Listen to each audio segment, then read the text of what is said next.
Hola, soy el doctor José Ernesto Contreras Pulido y hoy quiero hablarles sobre la singularidad de Jesucristo.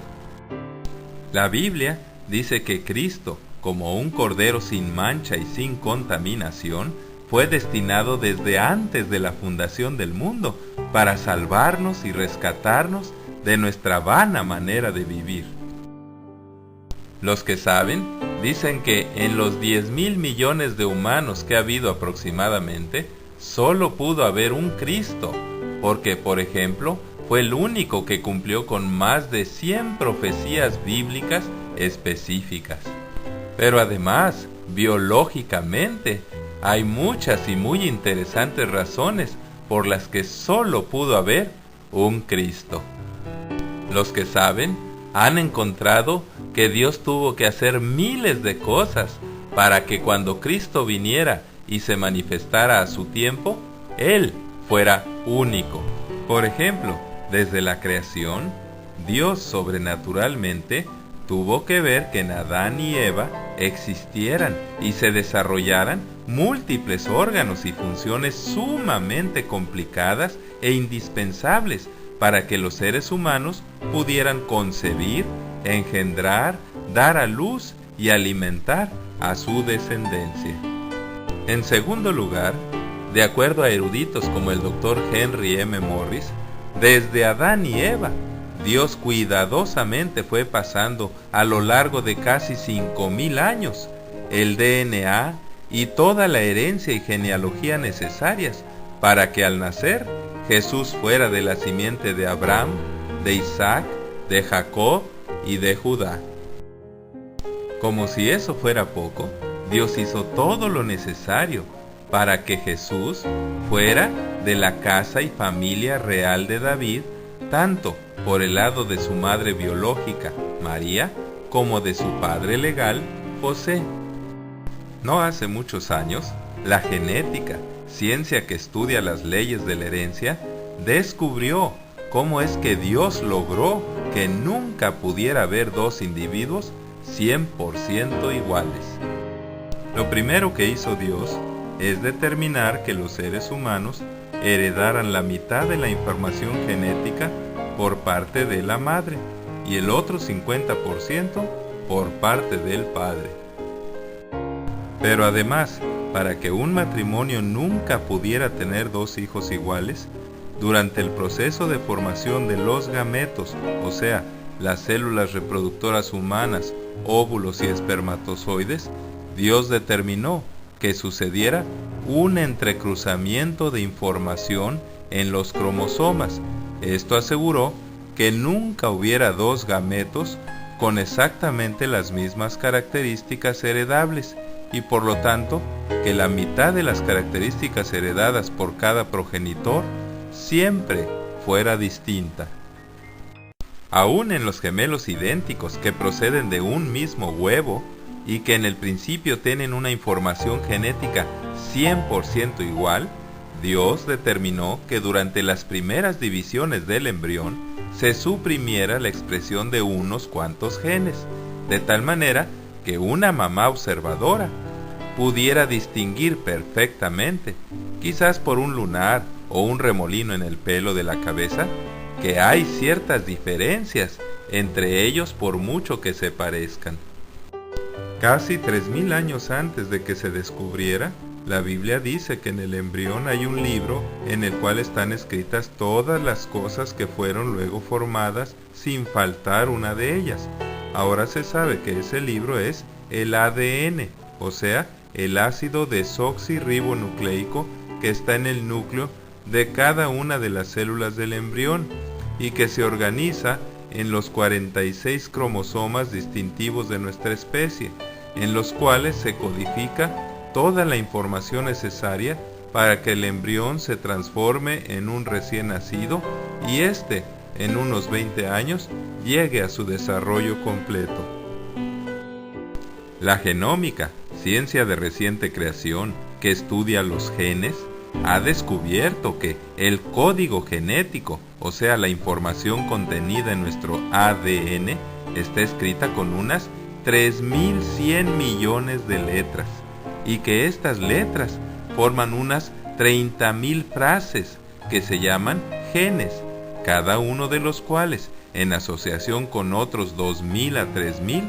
programan y coordinan la formación de cada una de las estructuras de nuestro cuerpo, como el ojo, el corazón, el hígado y el pie derecho, por ejemplo. Además, que hay unas 1,250 de estas letras que son las que al intercambiarse pueden causar hasta 3 millones de posibles pequeñas variables en cada uno de los hijos, como el color de los ojos, el color de la piel, el color del pelo, la forma de los ojos, la nariz, la boca y las orejas, y la estatura y tamaño de los pies. Pero aún hay más maravillosas providencias que Dios hizo para que Jesús, el Mesías, fuera singular. Desde el principio, Dios profetizó que Jesús, el Mesías y Salvador, sería el único humano que en su tiempo nacería de una virgen y de la simiente de la mujer y no del varón. Si hace unos 30 años una señorita nos viniera a decir que estaba embarazada y seguía siendo virgen, nadie le creería. Y si otra mujer nos viniera a decir que sin la necesidad de la simiente del varón pudo engendrar un hijo totalmente normal y darlo a luz, la tildaríamos de ignorante o loca. Además, gritaríamos que a la luz de los conocimientos científicos contemporáneos, eso era nada menos que imposible.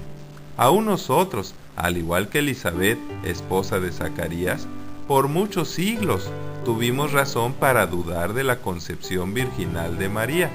y solo la creíamos y aceptábamos por fe, y porque la Biblia asegura que nada es imposible para Dios. Pero todo eso cambió cuando aprendimos que ahora ambas cosas son posibles, desde que un junio 1978 años después de que nació Jesús, nació Louise Brown, la primera niña de probeta, concebida sin relaciones sexuales y que hizo posible el embarazo de una virgen.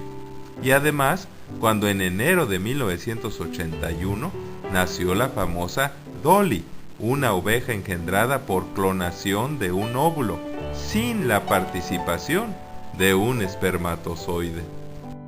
¡Oh, la sabiduría de Dios y la miopía científica y ridícula del hombre! Ahora tenemos luz sobre cómo en el óvulo de María, con fórmula cromosómica normal 22X, Jesús fue concebido por el Espíritu Santo, quien contribuyó con la otra mitad de cromosomas, el 22Y, correspondiente a la herencia del Padre. La Biblia dice que todo esto lo logró el buen Padre Celestial antes de que María y José se juntasen. Pero además del milagro de la concepción virginal de María, con esto se logró que solo a Jesús se le pudiera y debiera llamar Hijo de Dios, Emmanuel y Dios fuerte, porque en él habita corporalmente toda la plenitud de la deidad. También se logró que Jesús fuera concebido sin pecado, porque no heredó del espermatozoide de José el pecado original y la concupiscencia, o sea, el apetito innato para hacer el mal. Pero es interesante saber que la Biblia enseña que de allí en adelante Cristo tenía que ser en todo semejante a nosotros para expiar los pecados del pueblo, y por eso su gestación, o sea, su desarrollo dentro de la matriz materna, duró como la de cualquier otro, los mismos 266 días a partir de su concepción, o sea, unos 9 meses.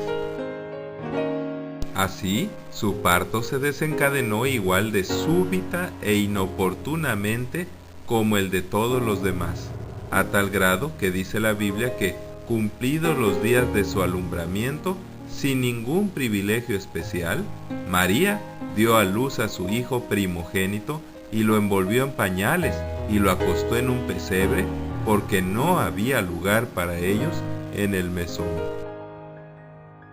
A partir de entonces, aún siendo una adolescente primeriza e inexperta, con la sabiduría que toda buena madre recibe de lo alto, para que como todos los que estamos aquí hoy, Cristo lograra sobrevivir la primera infancia, María lo amamantó, lo crió, lo cuidó y suplió sus necesidades como las de cualquier otro hijo por 30 años. La Biblia dice que gracias a eso y el cuidado providencial que Dios le dio, Jesús pudo crecer en sabiduría, en estatura y en gracia para con Dios y para con los hombres. Como siempre, al analizar la singularidad de Cristo, podemos nuevamente concluir que la Biblia tenía razón y que Dios es veraz y podemos tener fe en Él. Muchas gracias por su atención y que Dios le siga bendiciendo ricamente. Así sea.